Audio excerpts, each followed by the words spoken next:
How to manage mirror my video on Zoom mobile. Hello guys, in today's video I'm gonna show you how to manage mirror my video on Zoom mobile. First go to Zoom and then go here, these 3 points, and click this one, this meetings,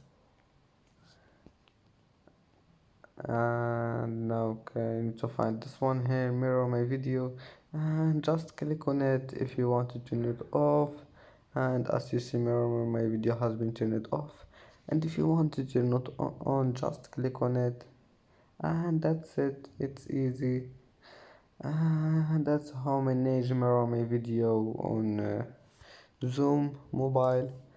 And that's it for today's video. If you like this video, don't forget like and subscribe, and see you in the next video.